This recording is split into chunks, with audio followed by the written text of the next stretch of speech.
Danny Flexen here for SecondsOut. I'd like to be joined by former world champion Danny Jacobs. Danny, how are you? I'm great, thank you. Glad to hear it. Great to see you making your UK debut. John Ryder, before he came on your radar, how much did you know about him?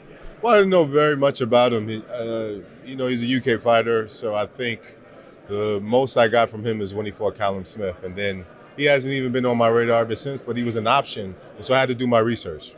And you mentioned up on the stage that there were a number of options for this fight, Ryder being the one you chose in the end. Well, who else was on the list, and who was kind of the second choice? Well, I won't give that up, it's kind of personal.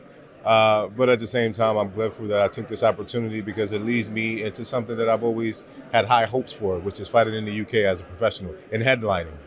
In terms of getting a world title shot at super middleweight, where does this fight put you?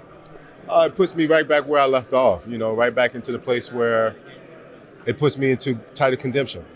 I want to be a two-time, if not three-time division champion.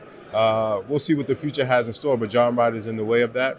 But a victory will definitely lead me right back into that position.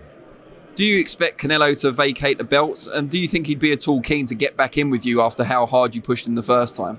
Well, I haven't given much thought about, any other fighter other than this fight right now. This is what I have all of my marbles in terms of my focus. And so I want to look good, I want to perform good, and I want to experience tonight. And so going from not fighting in front of a crowd to fighting in front of a sold-out crowd is going to be something that I want to live and soak in and be present in.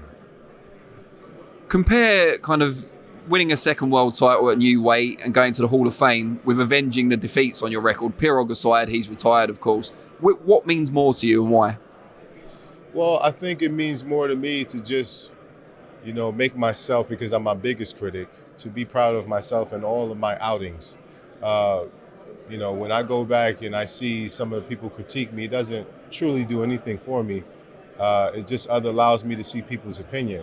But what really matters is how I feel about myself. And so I just want to be able to be proud of everything that I've done every time I stepped inside that ring. And I know you don't like to dwell on the past, but just tell us, from your point of view, being in there, who's the best you've fought so far? It's kind of hard to say. I think when my career is all said and done, I'll be able to give that a great assessment. But every fighter poses a different threat. They pose different things inside that ring, so it's kind of hard to tell you right now. Danny Jacobs, really appreciate your time. Best of luck Saturday.